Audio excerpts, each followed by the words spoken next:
Good morning students. आज हम ME 309 में एलिमेंट्स ऑफ कॉस्ट के कुछ और न्यूमेरिकल्स को डिस्कस करेंगे। फर्स्ट न्यूमेरिकल है small firm is producing 100 pens per day. The direct material cost is found to be ₹160, direct labour cost is ₹200 and factory overheads chargeable to it are ₹250। अब एक small firm है जो क्या कर रही है, पर डे यानी एक दिन में आपके 100 पेन्स प्रोड्यूस कर रही है। उन 100 पेन्स के लिए डायरेक्ट मटेरियल कॉस्ट है ₹160, डायरेक्ट लेबर कॉस्ट है ₹200 एंड फैक्ट्री ओवरहेड है $250। If the selling on cost is 40% of the factory cost. Selling on cost means selling overhead, ये कितना दे रखा है, फैक्ट्री कॉस्ट का 40%। What must be the selling price of each pen to realise a profit of 14.6% of the selling price. अब क्या पूछा है कि हर पेन की सेलिंग प्राइस क्या होनी चाहिए, यानी सेलिंग प्राइस पर पेन क्या होगी जिससे कि उस फर्म को प्रॉफिट हो कितना, सेलिंग प्राइस का 14.6%। यानी जो प्रॉफिट है वो किसके रेस्पेक्ट में दे रखा है, सेलिंग प्राइस का 14.6%, इतना प्रॉफिट होना चाहिए। तो सबसे पहले हम गिवन डेटा क्या है, नंबर ऑफ प्रोडक्ट्स कितने हैं, 100। अब सबसे पहले हम डायरेक्ट कॉस्ट या प्राइम कॉस्ट कैलकुलेट करेंगे। तो प्राइम कॉस्ट आपकी क्या हो जाएगी, direct material cost plus direct labour cost. Direct expense नहीं गिवन है तो direct material plus direct labour क्या हो जाएगी आपकी, प्राइम कॉस्ट या डायरेक्ट कॉस्ट। तो ये हो गई आपकी प्राइम कॉस्ट। प्राइम कॉस्ट में हम फैक्ट्री ओवरहेड ऐड कर देंगे तो आपके पास क्या आ जाएगी, फैक्ट्री कॉस्ट। फैक्ट्री कॉस्ट आ गई आपके पास ₹610। अब selling on cost mean selling overhead क्या दे रखा है, फैक्ट्री कॉस्ट का 40%, यानी 610 का 40% क्या हो जाएगा, सेलिंग ओवरहेड, दैट इज ₹244। अब हमको क्या निकालनी है, सेलिंग प्राइस। सेलिंग प्राइस के लिए पहले हम कैलकुलेट करेंगे टोटल कॉस्ट। अब टोटल कॉस्ट हम कैसे निकालेंगे कि फैक्ट्री कॉस्ट हमने फाइंड आउट कर ली 610। अब इसमें जितने भी ओवरहेड्स दे रखे हैं वो ऐड कर देंगे। तो आपको क्वेश्चन में एक सेलिंग ऑन कॉस्ट यानी सेलिंग ओवरहेड दे रखा है, वो हमने इसमें ऐड कर देंगे फैक्ट्री कॉस्ट में, तो हमारे पास क्या आ जाएगी, टोटल कॉस्ट। अगर क्वेश्चन में हमें ऑफिस ओवरहेड दे रखे होते या फिर डिस्ट्रीब्यूशन ओवरहेड दे रखे होते तो ये सारे भी ऐड करते, तब आपके पास क्या आती है, टोटल कॉस्ट। बट इसमें ओनली सेलिंग ऑन कॉस्ट दे रखा है तो सिर्फ हम इसी ओवरहेड को ऐड करेंगे। तो टोटल कॉस्ट आ गई ₹854। अब सेलिंग प्राइस का फॉर्मूला क्या होता है आपके, selling price equals to total cost plus profit. ठीक है, यानी टोटल कॉस्ट में हम अगर प्रॉफिट जोड़ देंगे तो क्या आ जाएगा आपके पास, सेलिंग प्राइस। तो यहाँ से टोटल कॉस्ट क्या आ जाएगी, सेलिंग प्राइस माइनस प्रॉफिट। तो ये टोटल कॉस्ट 854 है, इसको टोटल कॉस्ट को हमने लिख दिया selling price minus profit equals to 854। अब ना हमें सेलिंग प्राइस दी हुई है ना प्रॉफिट, मीन्स सेलिंग प्राइस हमें कैलकुलेट करना है, प्रॉफिट कैसे दे रखा है, सेलिंग प्राइस की टर्म में। तो हमने सेलिंग प्राइस को एज्यूम कर लिया, तो let us assume selling price is x। अब प्रॉफिट क्या दे रखा है, सेलिंग प्राइस का 14.6%। तो x का 14.6% means 14.6 divided by 100 multiplied by x। ये क्या हो गया अपने पास, प्रॉफिट। इन दोनों की वैल्यू यहाँ पुट कर देंगे, x minus 14.6 by 100 into x equals to 854। यहाँ से इसका एलसीएम लेके सॉल्व किया तो यहाँ पे क्या आया आपके पास, 85.4 divided by 100 multiplied by x equals to 854। अब इस इक्वेशन को सॉल्व करेंगे, 100 आपके यहाँ आ जाएगा, तो 854 मल्टीप्लाइड बाय 100 डिवाइडेड बाय 85.4। तो यहाँ से हमारे पास x की वैल्यू आई ₹1000। अब x क्या है, सेलिंग प्राइस। ये जो सेलिंग प्राइस है वो किसके लिए है, 100 पेन्स के लिए। तो हमें क्वेश्चन में पूछा है सेलिंग प्राइस पर पेन, यानी एक पेन की सेलिंग प्राइस क्या होगी। तो selling price of each pen क्या हो जाएगा, 1000 डिवाइडेड बाय 100, यानी ₹10 आ जाएगी आपके पास selling price of each pen. Next question है, a factory employs 50 workers during a month of 30 days where details of expenditures are given below. एक फैक्ट्री है जहाँ पर 50 वर्कर काम करते हैं during a month of 30 day, यानी जिस मंथ का खर्चा दे रखा है उस मंथ में डेज कितने दे रखे हैं आपको 30, ठीक है। अब दूसरे खर्चे क्या दे रखे हैं, मटेरियल कॉस्ट है आपके पास ₹30,000, rate of wages of each worker, यानी जो वर्कर की रेट है वो क्या है ₹1.5 पर आवर, यानी 1 घंटे के उसको कितने रुपए मिल रहे हैं, ₹1.5। तो ड्यूरेशन ऑफ वर्क कितना है 8 आवर्स पर डे, यानी जो वर्कर काम कर रहे हैं वो कितने घंटे के लिए काम कर रहे हैं, एक दिन में 8 आवर्स, यानी 8 आवर्स की उनकी क्या है डेली की working hours. Number of holidays in the month, अब उस मंथ में हॉलीडेज कितने आ गए आपके पास 5। Total overhead expenses ₹15,000। Total overhead distribute नहीं किया है ओवरहेड को, ना सेलिंग डिस्ट्रीब्यूशन लिखा हुआ है ना ऑफिस ओवरहेड लिखा है। टोटल ओवरहेड कितना दे रखा है 15,000। Calculate the total cost of production, आपको क्या निकालनी है उस प्रोडक्शन की टोटल कॉस्ट। तो सबसे पहले अपने पास वर्किंग डेज कितने होंगे, टोटल डेज है आपके पास उस मंथ में 30, उसमें से हो गए आपके 5 हॉलीडे, यानी वर्किंग डेज कितने हो गए आपके पास 25। अब हम क्या निकालेंगे, टोटल उसके कितने आवर्स उसने वर्कर ने काम किया है। तो एक वर्कर एक दिन में कितने घंटे काम कर रहा है 8 hours, duration of work per day, ठीक है। टोटल वर्कर्स कितने हैं 50, तो टोटल वर्कर एक दिन में कितने काम करेंगे, अगर एक वर्कर एक दिन में 8 आवर्स काम कर रहा है तो 50 वर्कर्स कितने काम करेंगे 50 मल्टीप्लाइड बाय 100, ठीक है। ये कितने के लिए पर डे। अब नंबर ऑफ डेज कितने हैं 25, तो एक दिन में इतने घंटे काम हो रहा है तो 25 डेज के लिए कितना हो जाएगा 50 मल्टीप्लाइड बाय 8 मल्टीप्लाइड बाय 25, तो 10,000 आपके पास आ गया टोटल मेन आवर्स। यानी 50 वर्कर्स जब 25 दिन के लिए डेली के 8 आवर्स वर्क करेंगे तो उनके टोटल मेन आवर्स क्या हो जाएंगे 10,000। लेबर की रेट दे रखी है आपको ₹1.5 पर आवर, ठीक है। ये हमने मैन आवर्स क्यों निकाले हैं, क्योंकि हमको लेबर कॉस्ट निकालनी है, और लेबर कॉस्ट कैसे दे रखे है ₹1.5 पर आवर, यानी 1 घंटे का जो रेट है वो ₹1.5 है। तो टोटल 10,000 के लिए कितना हो जाएगा, तो ₹15,000 ये आ जाएगी आपकी टोटल लेबर कॉस्ट 50 वर्कर्स की उस मंथ की total labour cost. Material cost आपको दे रखा है 30,000, तो टोटल कॉस्ट क्या हो जाएगी material cost plus labour cost, ये हो गया आपके पास प्राइम कॉस्ट। इसमें हम ओवरहेड्स टोटल दे रखे हैं तो इसमें ओवरहेड्स ऐड कर देंगे, तो 30,000 प्लस 15,000 प्लस 15,000, तो ₹60,000 आपके पास क्या आ गया total cost. Now last numerical है अपना prepare statement giving the following information, यानी आपको क्या क्या निकालना है, material cost, prime cost, factory cost, administrative overhead, selling overhead, total cost and profit. Following data refer to a factory for the financial year ending 31 March 1981।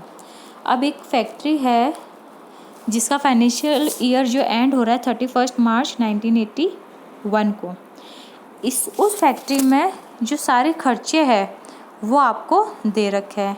ये numerical हम क्यों discuss कर रहे हैं, इससे आप डिफ्रेंशिएट कर पाएंगे कि कौन से ओवरहेड किस कैटेगरी में आते हैं। फैक्ट्री ओवरहेड्स में क्या चीज़ें आती है, एडमिनिस्ट्रेटिव ओवरहेड्स में क्या क्या आता है, सेलिंग एंड डिस्ट्रीब्यूशन में क्या क्या ओवरहेड्स आते हैं। तो फर्स्ट आपको दे रखा है स्टॉक ऑफ मटेरियल ऑन 1 अप्रैल 1980, यानी 1 अप्रैल 1980 को वहाँ पर जो स्टॉक में यानी जो स्टोर में मटेरियल का स्टॉक था वो कितना था ₹50,000, ठीक है। मटेरियल परचेज, जो न्यू मटेरियल परचेज किया है उन्होंने वो कितना है ₹3,40,000 का, क्लियर। ड्राइंग ऑफिस सैलरीज, अब हम 1 बाय 1 सारे पॉइंट डिस्कस करेंगे कि ड्राइंग ऑफिस सैलरी। अब ऑफिस के स्टाफ की सैलरीज क्या होगा आपका ऑफिस ओवरहेड, तो ये आपको दे रखा है ₹5,000। Rent, tax and insurance of factory, factory का रेंट, फैक्ट्री का इंश्योरेंस, फैक्ट्री का टेस्ट किस में आएगा? सारा फैक्ट्री ओवरहेड में। तो ये 10,000 दे रखा है। पे एंड कमीशन टू सेल्समैन, यानी जो सेल्समैन को सैलरी मिल रही है एंड कमीशन मिल रहा है वो आपका किस में आएगा? सेलिंग ओवरहेड में। तो सेलिंग ओवरहेड आपका क्या हो जाएगा? ₹10,000। Depreciation of office equipment, office में जो भी इक्विपमेंट है उनका डेप्रिसिएशन चार्ज किस में कैलकुलेट होगा? ऑफिस ओवरहेड में। वो देखा है 200। वेजेस टू लेबर, अब इसने दे भी रखा है कि डायरेक्ट लेबर कॉस्ट, और अगर ये नहीं गिवन हो तो भी अगर लेबर को जो वेज दे रहे हैं, जो पेमेंट दे रहे हैं वो किस में जाएगा? आपका डायरेक्ट लेबर कॉस्ट। वो दे रखा है 2,50,000। General administrative expense, administrative related या ऑफिस रिलेटेड जो भी खर्चे होंगे वो किस में जाएंगे? आपके ऑफिस ओवरहेड में। तो 3,400। Water and power for factory, factory के लिए जो भी वाटर सप्लाई हो रहा है, पावर सप्लाई हो रही है, उसका खर्चा आपके किस में आएगा? 9,000, ये फैक्ट्री ओवरहेड में। सेल ऑफ प्रोडक्ट, अब सेल ऑफ प्रोडक्ट कितने दे रखे हैं आपको? 9 लाख। ये सेल ऑफ प्रोडक्ट मीन्स जब प्रोडक्ट को सेल किया तो इतनी इनकम कंपनी को हुई है, तो वो क्या हो जाएगी? उसकी सेलिंग प्राइस। तो सेलिंग प्राइस आपको दे रखी है ₹9 lakh. Works manager salary, works manager salary क्या दे रखी है? ₹15,000। अब ये चीज़ ध्यान में रखनी है आपको कि जब कभी भी आपको मैनेजर वर्ड लिखा हो जहाँ पे भी, ठीक है, तो मैनेजर वाला स्टाफ, जो मैनेजरल पोस्ट वाला स्टाफ कहाँ होता है? आपका एडमिनिस्ट्रेशन में। अब अगर ओनली मैनेजर वर्ड लिखा हो, जनरल मैनेजर लिखा हो, ये सब किस में आएंगे? आपके ऑफिस ओवरहेड में। बट जहाँ पर आपके वर्क्स मैनेजर लिखा हुआ हो, वर्क्स मैनेजर जनरली क्या होता है? सुपरवाइजर, जो वहाँ पर वर्क को मैनेज कर रहा है प्रोडक्शन शॉप में। तो वर्क मैनेजर में आपको कन्फ्यूज नहीं होना, वर्क मैनेजर क्या होगा? वर्क मैनेजर की जो सैलरी होगी वर्क्स मैनेजर की, वो किस में आएगी? आपकी फैक्ट्री ओवरहेड में। तो ₹15,000 आपका किस कैटेगरी में आएगा? Factory overhead. Salary of office staff including executive, अब ऑफिस स्टाफ की सारी सैलरी, इसमें एग्जीक्यूटिव स्टाफ यानी जो भी मैनेजर पोस्ट पर जो स्टाफ है, चाहे वो एग्जीक्यूटिव मैनेजर हो, चाहे वो GM हो, जनरल मैनेजर हो, इन सब की सैलरी कितनी? 60,000। तो वो आएगी आपकी ऑफिस ओवरहेड में। डेप्रिसिएशन ऑफ द प्लांट, अब प्लांट वर्ड कहाँ किसके लिए यूज में आएगा? प्रोडक्शन शॉप के लिए, जहाँ पर प्लांट में आपका वर्क हो रहा है, तो उसका डेप्रिसिएशन का खर्चा किस में आएगा? आपका फैक्ट्री ओवरहेड में। तो ये दे रखा है ₹8,000। मटेरियल ट्रांसपोर्टेशन, अब मटेरियल का ट्रांसपोर्टेशन यानी मटेरियल को इधर से उधर लाने के लिए, ये कहाँ काम आएगा? आपकी प्रोडक्शन शॉप में, चाहे वो रॉ मटेरियल को ट्रांसपोर्ट करना या फिर मैन्युफैक्चरिंग के बाद फिनिश गुड को वहाँ से ट्रांसफ़र करना। तो इन मटेरियल का ट्रांसपोर्टेशन कहाँ होगा? आपका प्रोडक्शन शॉप में, यानी ये आएगा आपका फैक्ट्री ओवरहेड में। Water and lighting for office, office में जो भी वाटर एंड लाइटिंग का खर्चा है वो ऑफिस ओवरहेड में है। Rent, taxes and insurance of office 1,500 दे रखा है, यानी ऑफिस का रेंट, ऑफिस का टैक्स एंड इंश्योरेंस का खर्चा किस में आएगा? ऑफिस ओवरहेड में। Repair and maintenance of plant, अब वापस प्लांट वर्ड आ गया, यानी ये किससे रिलेटेड हो गया? आपकी प्रोडक्शन शॉप से। तो इसके रिपेयर मेंटेनेंस का खर्चा 5,000 किस में आएगा? फैक्ट्री ओवरहेड में। डायरेक्ट एक्सपेंस दे रखा है आपको 500। अब देखो इस क्वेश्चन में आपको डायरेक्ट एक्सपेंस लिखा हुआ है, तो जब हम प्राइम कॉस्ट कैलकुलेट करेंगे तब इसको डायरेक्ट एक्सपेंस को उसमें हम ऐड करेंगे। Stock of material on 31 March 1981 दे रखा है ₹45,000। अब हमको सबसे पहले कैलकुलेट करना है मटेरियल कॉस्ट। अब देखो सेकंड पॉइंट आपको दे रखा है मटेरियल परचेज ₹3,40,000, यानी उस फाइनेंशियल ईयर में जो नया मटेरियल परचेज किया वो कितना का किया है? 3,40,000 का। अब स्टॉक में मटेरियल कितना बचा है? 19, हमें निकालना है 1980 टू 1981 उस फाइनेंशियल ईयर के लिए। तो 1 अप्रैल 1980 को 50,000 का मटेरियल स्टॉक में था, ठीक है। एंड लास्ट लाइन है stock of material on 31 March 1981, यानी 31 मार्च 1981 को फाइनेंशियल ईयर ख़त्म हुआ, उस टाइम वहाँ पर स्टॉक कितना बचा? 45,000, यानी 50,000 में से 45,000 का मटेरियल का स्टॉक बचा, यानी खर्च कितना हुआ आपके 5000, 50,000 माइनस 45,000। तो 5,000 का जो मटेरियल का खर्चा वो किस में जाएगा, आपका मटेरियल कॉस्ट में। उसके अलावा नया मटेरियल परचेज कितना किया है, 3,40,000।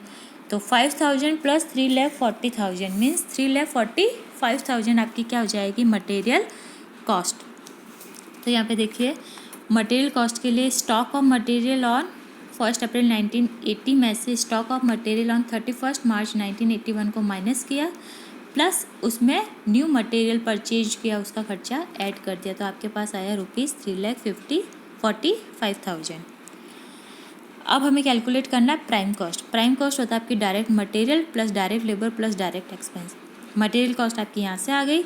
डायरेक्ट लेबर कॉस्ट आपको क्वेश्चन में गिवन है, यहाँ पर wages to 7 point wages to labour, यानी डायरेक्ट लेबर कॉस्ट आपको दे रखा है 2,50,000 एंड डायरेक्ट एक्सपेंस दे रखा है 500। इन सबको हम ऐड करेंगे तो आपके पास क्या आ जाएगी, प्राइम कॉस्ट। अब ऐसे क्वेश्चन में आपको क्या करना है, ये ओवरहेड्स को अलग अलग कैटेगरी में डिवाइड करना है। तो फैक्ट्री ओवरहेड्स जैसा भी आपको सारे पॉइंट्स एक्सप्लेन किए हैं, वैसे ही फैक्ट्री ओवरहेड्स को आप यहाँ पर 1 बाय 1 लिख देंगे। तो rent, tax and insurance of factory, water and power for factory, works manager salary, depreciation of plant, material transportation, repair and maintenance of plant, ये सारे किस में आ गए, आपके फैक्ट्री ओवरहेड में। इन सबको ऐड कर देंगे तो ये टोटल आ गया आपके पास फैक्ट्री ओवरहेड। अब प्राइम कॉस्ट में हम फैक्ट्री ओवरहेड को ऐड कर देंगे तो आपके पास क्या आ जाएगा, फैक्ट्री कॉस्ट। प्राइम कॉस्ट यहाँ से कैलकुलेट किए, फैक्ट्री ओवरहेड यहाँ से लिए, दोनों का ऐड करने पर ₹6,44,500 के आ गया आपके पास फैक्ट्री कॉस्ट। नेक्स्ट सेम इसी वे में हम एडमिनिस्ट्रेटिव ओवरहेड्स निकालेंगे। तो सारे ओवरहेड्स को क्या कर देंगे, ऐड कर देंगे, जितने भी ऑफिस ओवरहेड है। तो drawing office salary, depreciation of office equipment, general administrative expense, salary of office staff, water and lighting for office, rent, taxes and insurance of office, इन सबको हम ऐड करेंगे तो ₹73,100 आपके पास क्या आ गया, एडमिनिस्ट्रेटिव ओवरहेड। नेक्स्ट पूछा है सेलिंग ओवरहेड।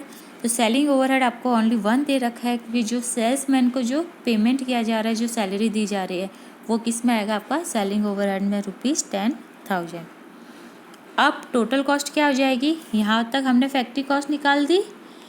या तो हम इसको ऐसे लिख सकते हैं कि prime cost plus factory overhead plus administrative overhead plus selling overhead, या फिर prime cost plus factory overhead से हमने फैक्ट्री कॉस्ट निकाल ली है पहले से ही, तो फैक्ट्री कॉस्ट प्लस रिमेनिंग जो भी ओवरहेड है, तो administrative overhead plus selling overhead, ये तीनों ऐड कर दिए तो आपके पास आ गए फैक्ट्री कॉस्ट। अब हमको क्या कैलकुलेट करना है, लास्ट पॉइंट, नेट प्रॉफिट। तो प्रॉफिट टोटल कॉस्ट के बाद प्रॉफिट कैसे निकालेंगे, सेलिंग प्राइस क्या होता है आपका, सेलिंग प्राइस होता है टोटल कॉस्ट प्लस प्रॉफिट। तो यहाँ से प्रॉफिट क्या हो जाएगा, selling price minus total cost. Selling price आपको क्वेश्चन में गिवन है 9 lakh rupees and total cost आपने कैलकुलेट की है, तो यहाँ से नेट प्रॉफिट आ गया आपके पास 1,72,400। तो यहाँ तक आपके एलिमेंट्स ऑफ कॉस्ट वाला चैप्टर फिनिश होता है। Thank you.